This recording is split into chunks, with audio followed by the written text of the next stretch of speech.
A taxa de transmissão do novo coronavírus no Brasil, medida pelo Imperial College de Londres, passou em uma semana de 0,81, a menor do ano, para 1,03, a maior desde junho. Isso significa que, em média, cada 100 contaminados infectam 103 pessoas.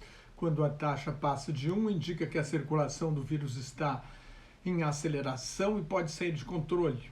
Como a variante Delta já é dominante no Rio e São Paulo, e menos de 40% dos brasileiros completaram a vacinação, o Brasil corre risco de uma nova onda, como vemos no momento nos Estados Unidos.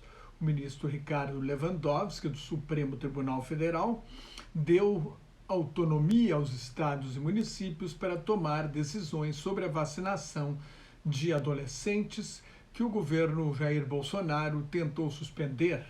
O ministro argumentou que a decisão não teve base científica. A Johnson & Johnson anunciou que uma dose de reforço aumenta a eficácia de sua vacina para prevenir a Covid-19 de 75% para 94%. A vacina da Janssen, braço de vacinas da Johnson & Johnson, é ministrada inicialmente em dose única.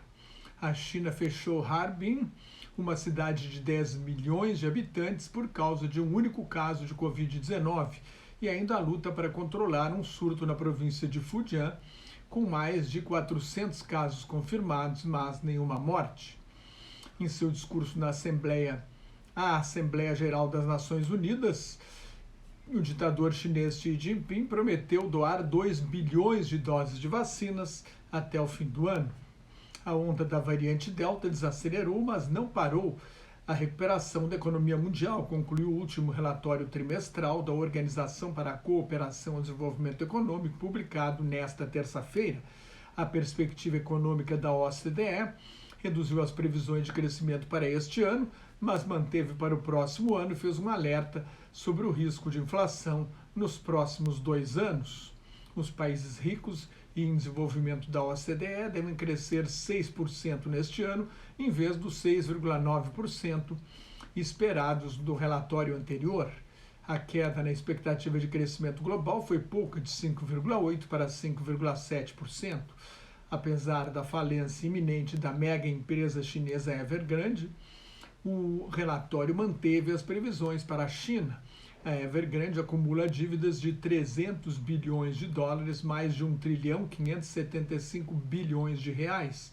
O governo chinês indicou que não pretende salvar a empresa, e isso faria parte do plano do ditador Xi Jinping de reestruturar a economia, a uma ofensiva contra grandes empresas em nome de uma prosperidade comum, mas a Evergrande parece ser grande demais para falir sem causar um grande estrago, principalmente no setor bancário.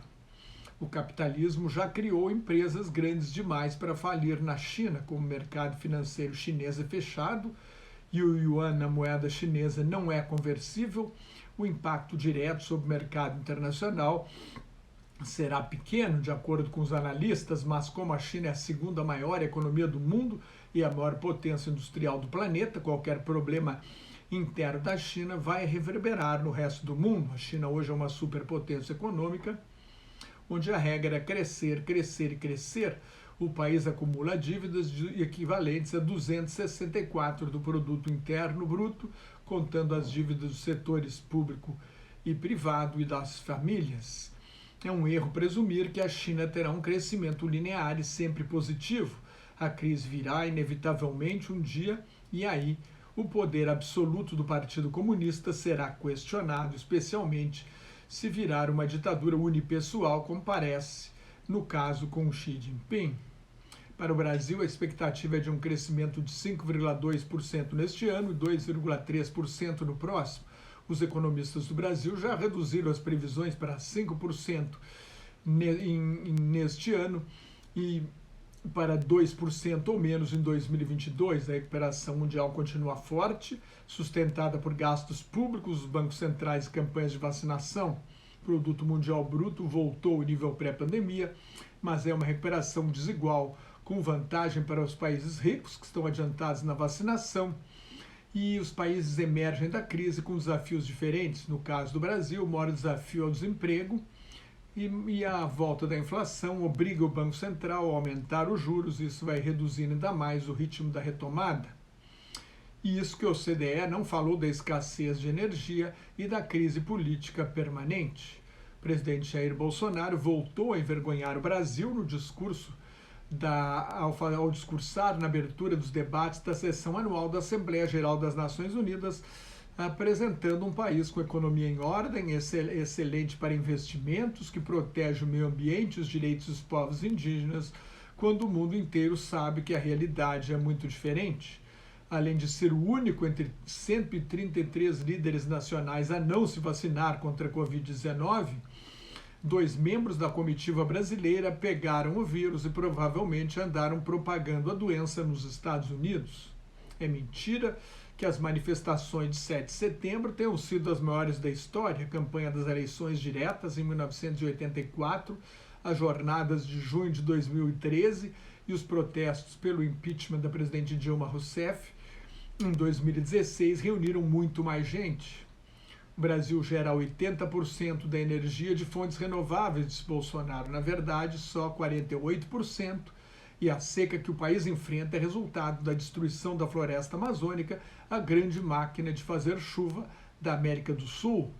O desmatamento da Amazônia, em agosto, que Bolsonaro apontou com uma redução de 32%, foi em relação a 2019, primeiro ano do governo Bolsonaro, em comparação com 2018, último ano do governo Temer, houve um aumento de 75%. O desmatamento no Cerrado cresceu 137% no governo atual. A agricultura ocupa 30% do território nacional e não apenas 8%, como mentiu o presidente. A Amazônia perdeu em 35 anos uma área de florestas equivalente a 9 vezes o tamanho do estado do Rio de Janeiro, e 99% da área desmatada foi explorada pela agricultura ou pecuária. Se o Brasil tem uma das melhores legislações ambientais do mundo, como alegou Bolsonaro, seu governo desativou a fiscalização ambiental, e o ex-ministro Ricardo Salles, suspeito de ligações com madeireiros, falou em passar a boiada, enquanto o noticiário estava focado na pandemia. Depois de rejeitar várias ofertas de compra de vacinas no ano passado, de falar mal das vacinas, de não se vacinar e colocar seu cartão de vacinação sob sigilo durante 100 anos, o que é ridículo, como se fosse uma questão de segurança nacional, Bolsonaro declara na ONU que apoia a vacinação, só se empenhou na vacinação para esvaziar a iniciativa do governador de São Paulo, João Dória, que começou a vacinação em 17 de janeiro. A promessa de atingir a neutralidade nas emissões de gases carbônicos em 2050, em vez de 2060, não foi formalizada em documento enviado à ONU com base no Acordo de Paris sobre mudança do clima. É só uma promessa. O Brasil não teve o melhor desempenho econômico entre as economias emergentes em 2020.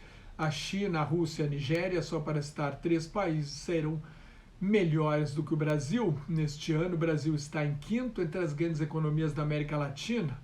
A Índia, a China, de longe, muito longe, também a Turquia, vão crescer mais do que o Brasil.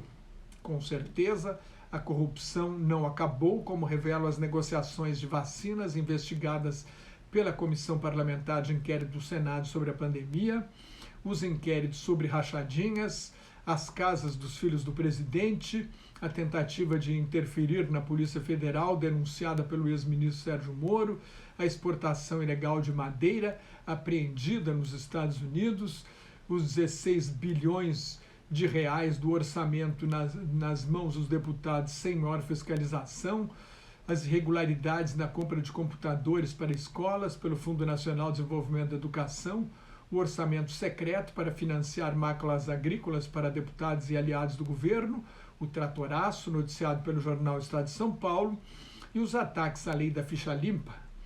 A corrupção é endêmica no sistema político brasileiro desde a colônia e não vai desaparecer por milagre de um dia para o outro. É preciso um esforço de décadas que os beneficiários do atual sistema político não têm o menor interesse em realizar.